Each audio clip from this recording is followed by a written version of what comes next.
A major victory for free speech on a college campus. This story from Fox News. LA College District abolishes free speech zones as part of lawsuit settlement.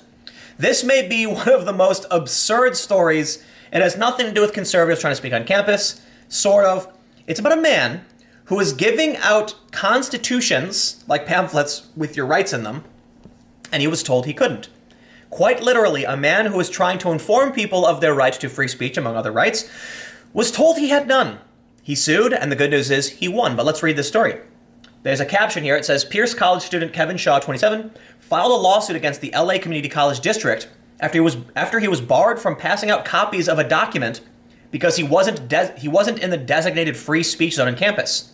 School officials settled the lawsuit earlier this week when they abandoned use of the zones. They say, he was trying to hand out copies of the U.S. Constitution, and he was vindicated in court.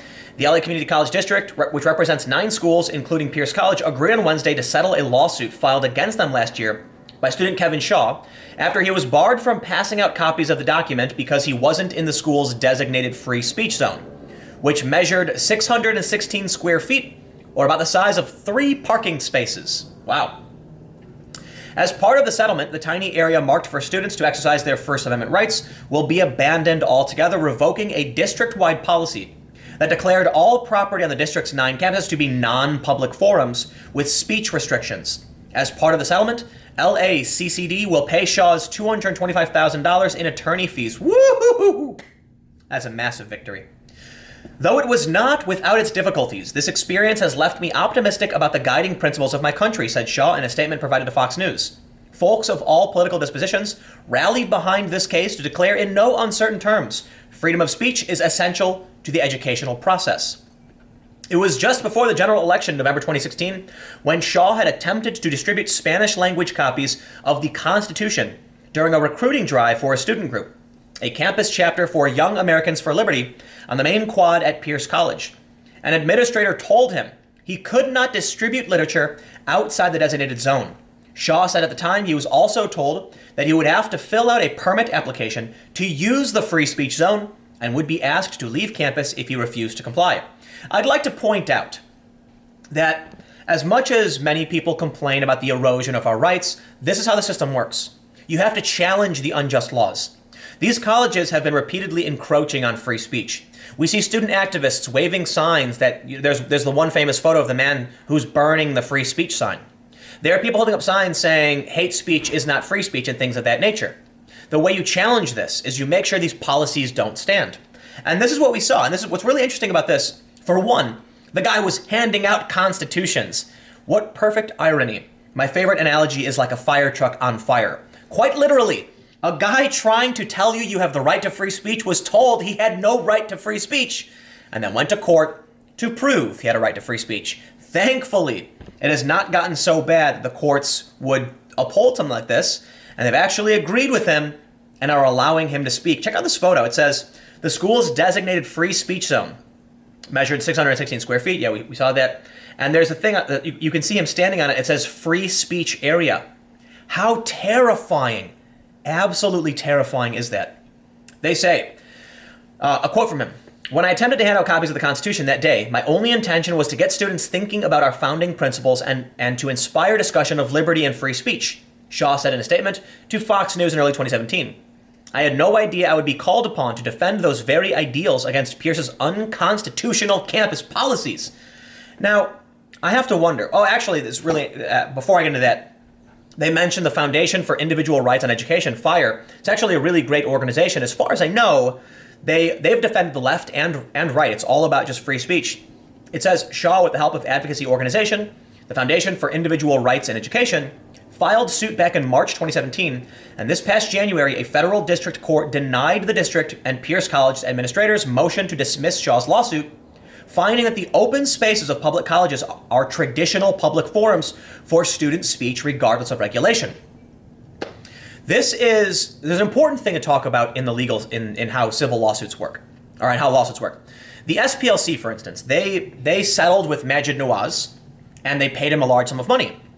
And I was talking to a lawyer about why it was the SPLC would settle on his case, and from a strongly worded letter settled on my case. So SPLC smeared me as alt-right and issued an apology. And then in their new article said I was an individual on the left. It was an apology. The article wasn't really about me, but I got roped up in it for no reason other than someone obviously trying to smear me.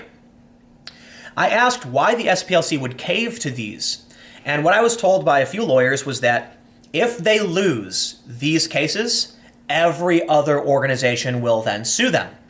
They have to choose their battles.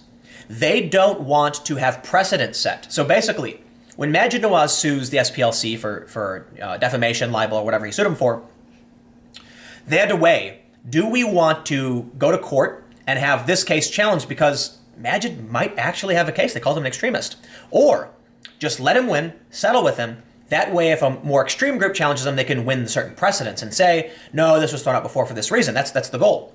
What we have here is basically an entryway for free speech on college campuses. Free speech areas, unconstitutional, a court has ruled. This sets to a certain degree of precedent, at least in this area. What this means now, conservative protesters, liberal protesters, whoever, they can protest and they can speak wherever they want for the most part in the school, it sounds like. So because this case showed a vulnerability in how this policy was being handled, it opens the door for free speech across the board, which means the university lost more than just this one instance, right? So maybe they didn't want to stop someone from sharing the Constitution. They should have let him, because then they would still be able to maintain their free speech area. And then when you think about, so I'll put it this way. If this guy wasn't the one who sued them, and let's say overt white supremacists were, the school might try to argue, oh, but violence could break out from this group or things like that. Maybe they'd win. In this instance, a man handing out constitutions, you're never going to win. And this has now opened the door, shuttering this policy. Let's read, he's got some more statements. Hopefully, this settlement will serve as a reminder to both students and their colleges that the free and open exchange of ideas on campus is a precious commodity to be celebrated rather than feared or restricted, said Arthur Wilner, attorney and co-counsel with FIRE in the case. I'm going to open FIRE because I think they're cool. When reached for comment, officials with LACCA said the move to wipe out the zones will take place in January after their board of trustees formalizes the action. The purpose of these regulations is to foster free speech, assembly, and other expressive activities, while addressing the need of each community college campus to make necessary arrangements to assure that such activities do not interfere with the college's mission and operation or the rights of others. LACA said in a statement provided to Fox News, well, I got bad news for you, LACA. What do they call it? Your college mission and operation is beneath our individual liberties. You're a public institution, and that means we have a right to stand on your college campus and say what we want to say. And I'm glad this was affirmed by a court. Now we'll see how this affects other institutions, because this was at the LA Community College District. Can I just express how silly this is? This is a dude who was just handing out constitutions who was told he wasn't allowed to speak. And we have had this increasing, I don't know what you'd call it, but regressive ideology becoming pervasive at these universities where they try to shut down ideas they don't like. That's a terrifying vision of the future, because these people will graduate. They will get jobs, and they will continue to push for these ideologies. And I'll tell you what else. These New York digital media outlets, I call them New York, but some of them are based in SF. They're going to hire these people who are going to share their views. They're going to push this. The tech companies who went to school with these people are going to believe the same and complete nonsense. And as I pointed out in the video I did before this about Vox, these people are so fringe and outside of the mainstream, they have no idea what's going on. This is a major victory for free speech, and I can only hope that more people will now go to these universities, go to these colleges, and speak up. Plain and simple. Because if you don't, these kids will never be exposed to these ideas. Quite honestly, I'm not one who believes that, universities for the most part are indoctrination centers, although to a certain extent, a lot of people do become indoctrinated with this fringe religion. I think it's fair to say that many academics do hold regressive ideology, and to challenge that, you'll need more free speech on campuses. That's why this is a major victory, because now you can basically go wherever you want on these campuses. And I'd like to see if this sets precedent with other universities in the country and in California, or how it will be challenged.